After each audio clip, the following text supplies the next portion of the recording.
So we are the researchers coming from Kalamansig National High School. Our research is in behalf of my co-researchers, I will be the one to present the result of the data we have gathered. Our research is entitled as Analysis of the Factors of Malnutrition in Kalamansig, Basis for Intervention. So here is the outline of our presentation. So this study will help to determine the causes and factors of malnutrition in Kalamansig. The factors we have selected in the survey questionnaires were being modified, and it is based on the research study of the Malaysia University.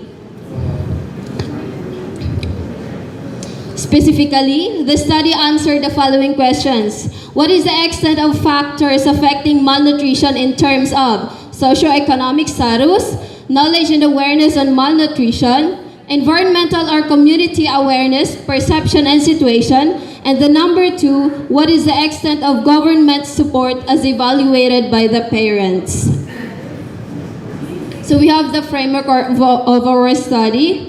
Our study is anchored on the notion that the main cause and factors of malnutrition should be determined so that the troubles and problems it gives to the parents, people in the community, and the local leaders would be avoided. It is according to Dean RFA 1960. So the dependent and independent variables were being identified. We have the input or independent variables. These are the 4 factors: the socioeconomic factors, knowledge and awareness of nutrition factor, environmental or community awareness and perception, and the government support and intervention towards health and malnutrition. So our process in gathering data is giving out survey questionnaires, data gathering, data analysis, and data interpretation. And we have the dependent variables, are also known as output, the analysis, the investigation, and examination of malnutrition affected by social economic, knowledge and awareness of nutrition, and environmental community awareness, perception, and situation. So our study uses descriptive and quantitative research design. We have 50 respondents. Those are the parents of the malnourished students in Kalamansig National High School. So in order to find out the 50 respondents, we use the simple random sampling. So after we gathered data, we found out that the overall weighted mean of the extent of socioeconomic status as perceived by the parents had a qualifying description of agree. Also, the extent knowledge and awareness as perceived by the parents had an overall weighted mean with qualifying description of agree. The overall weighted mean on the extent of environmental or community awareness, perception and situation as perceived by the parents has also a qualifying description of agree. Overall weighted mean on the extent on government support and intervention towards health and malnutrition as perceived by the parents also resulted to an agree. So for this result, we concluded that the socioeconomic status was not the factor for the malnutrition of their children. Most of the parents have the financial capabilities for their food and medicine. The parents also have the knowledge and awareness concerning the health status of their children. They knew the necessary measures in how to treat malnutrition. The parents also were aware of the environment and understood the situation when it comes to health and safety. They have been informed of the barangay health services. The parents also were aware of the environment and understood the situation when it comes to health and safety. They have been informed of barangay, it's error. Naulit.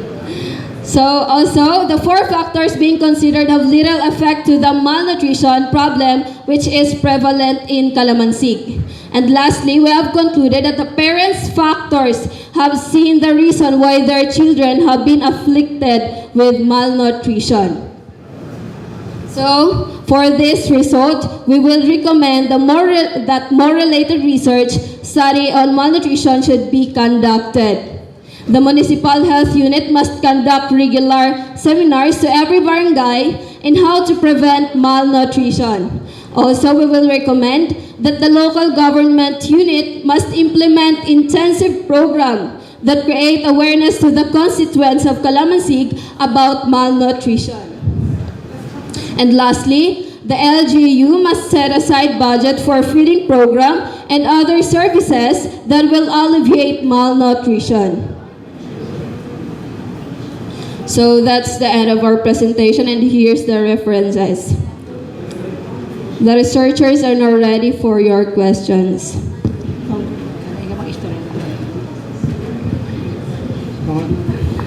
Pakipaliwanag ulit in Tagalog yung recommendations, yung findings and recommendations. In Tagalog or Bisaya? Opo. Recommendations, sir.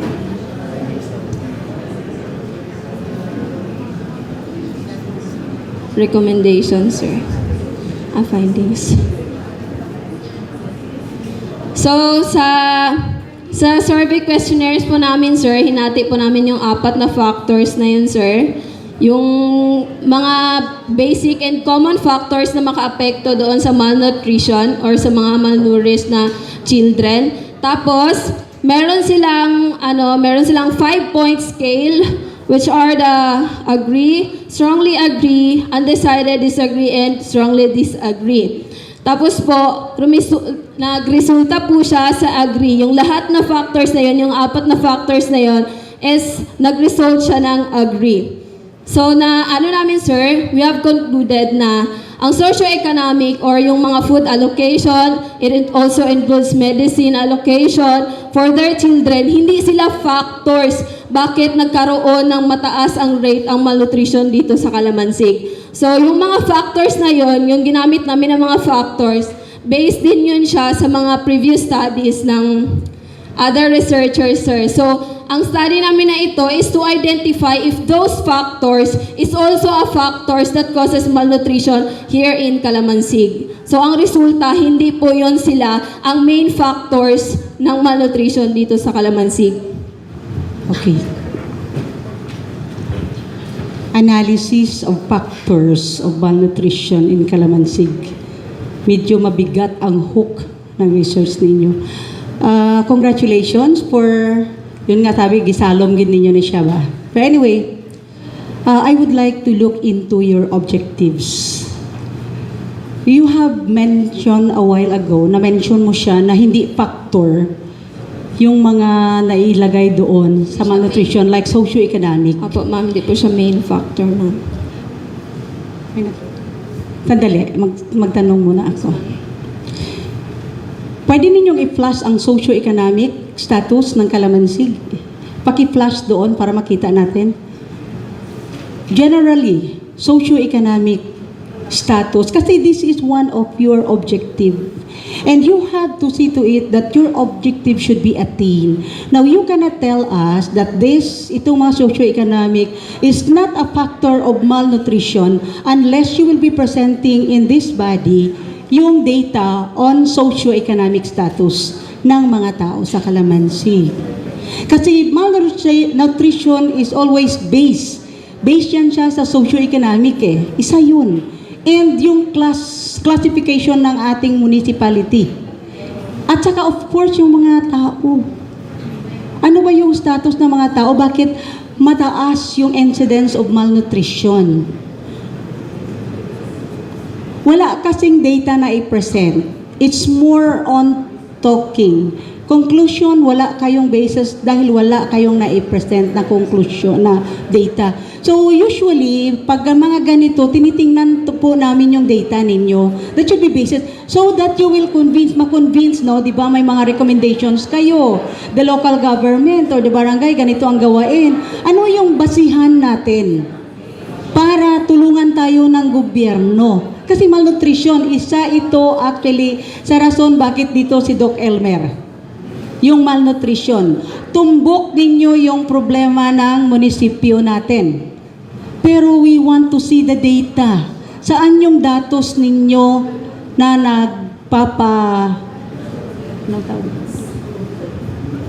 nag-approve na talagang hindi factor yung socio-economic on malnutrition.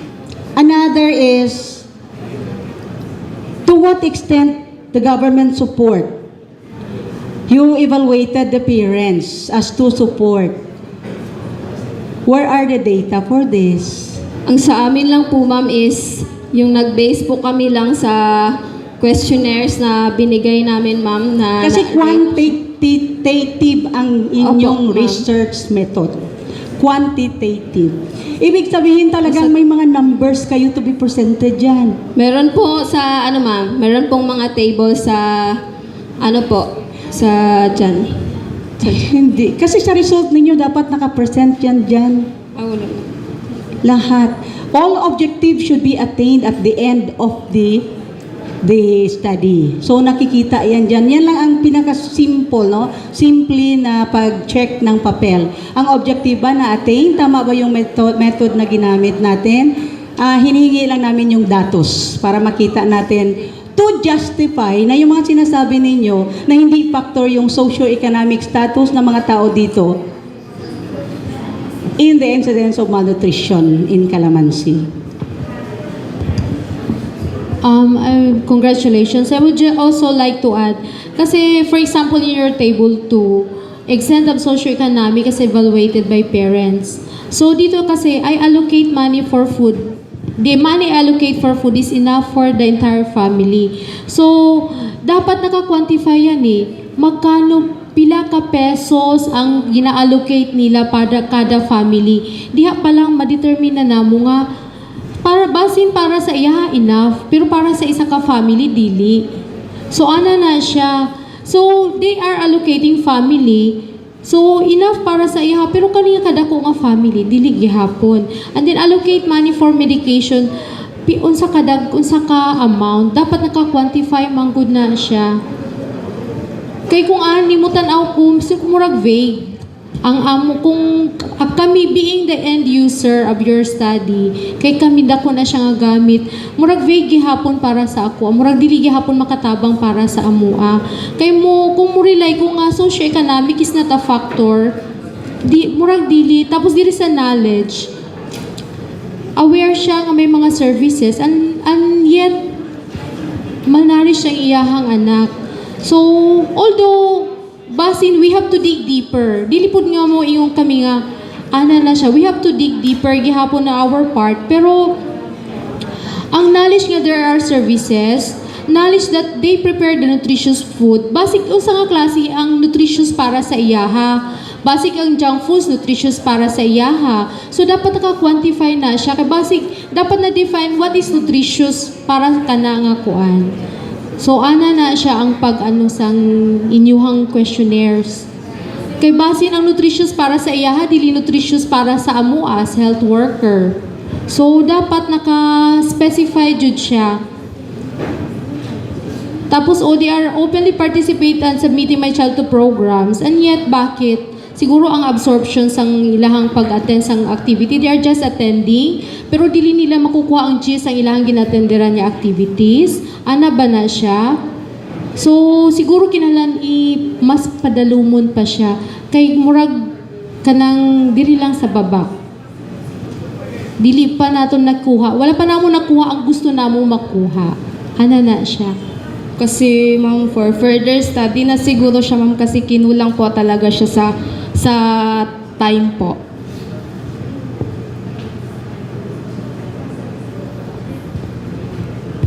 Sige lang, naintindihan natin yung kulang ang time kasi 1 month lang. Pero try to check, paki-check ninyo yung objective ninyo. Pag hindi siya na-attain, do not include. Kasi hindi man yun pwede, hanapin talaga yun. At saka kung tingnan natin, socio-economic status, ilan yung respondent nga ninyo? 50 lang po yung naibalik na questionnaire. Ang total population po ng malnourished students sa Kalamansig National High School ay 251 po. So gamit po ang Sloven's formula, nag-come up po na 154 po yung kailangan naming respondents. Nagbigay po kami ng questionnaire na 154 po, pero 50 lang po yung na-retrieve namin. Sige, so yun nga ang problema na magkaroon tayo ng biases sa research natin pag gamitin natin yung survey questionnaire at hindi natin ginagamit sa tamang paggamit nun. Ibig sabihin, hindi nyo dapat iniwan, dapat hinintay ninyo para makita ninyo talaga. Then, since very specific na quantitative, dapat may mga analysis kayo using sa numbers, no? Hindi lang yung simple analysis kasi, malnutrition analysis kasi to. Medyo mabigat itong research ninyo. So anyway, you are just starting pa, nag-uumpisa pa kayo. You have still time. I-extend pa man ito ni Doc Elmer in a broader sense. Pero broad na kasi itong sa inyo. Himay-himayin nyo na lang muna. Then please get yung complete data. Ang hirap pag hindi natin makuha yung socio-economic status ng mga respondent ninyo. Hindi tayo makapagsabi, okay lang yung kung mga classmate nyo lang, pero pag mga ganito, in the future, i-present pa ninyo ito sa taas. So that kailangan armored kayo, no? Armored kayo ng lahat na datos na dapat ninyo isagot pag hinahanap sa inyo. Yun.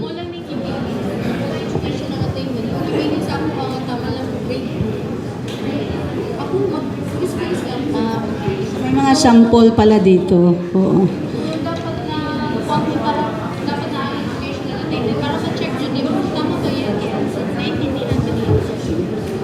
Then another siguro, kasi yung questionnaire ninyo in English ito, mas maganda ma-translate ninyo in Tagalog or Cebuano. Ang factor din minsan na hindi tama yung nakuha ninyo na datos is hindi naintindihan yung mga questions dito. Kung halimbawa grade 2 lang yung malnourished na nanay or elementary graduate, masyadong ang English nito is masyadong mataas, hindi ito maintindihan. Much more so, iniwan pa ninyo. Then another, dapat kayo mismo ng mga bata, naintindihan ninyo itong dala-dala ninyong questionnaire para kayo ang makapagsabi doon. In that way, makakuha kayo ng tamang datos.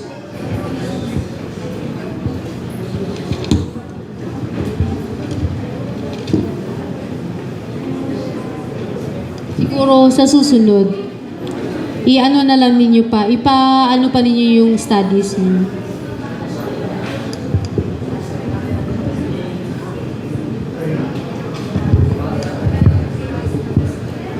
So, anong track kayo? STEM ba kayo? Ako po, Yums. Humes, mga iba. Anong track kayo? Humes. Okay. Mga iba? Okay. Oh, kasi inisip ko very relevant tong problem na ito. And kung kunwari balak niyong pumasok sa college na na kailangan strong yung research skills ninyo, ang isang option ay palalimin niyo to over the summer as a volunteer, no? Para pagpasok niyo sa college, mas may stronger grasp kayo of nutrition, mas mapapalalim niyo to, tapos makasolve kayo ng, may mga bata talaga dito sa Kalamansig na undernourished. Tapos pag na-solve yun, pag hindi yun na-solve, lifelong na may maging stunted sila, yung brain development nila suboptimal, pero pag na-solve ito, then lifelong rin yung benefit. So ang suggestion ko this summer pagka-graduate niyo, mag-volunteer kayo kay Dr. Aruta kasi very serious siya about solving this problem at kailangan niya ng mga gaya ninyo na papalalimin pa tong research nito. Okay? Okay, palakpakan natin sila.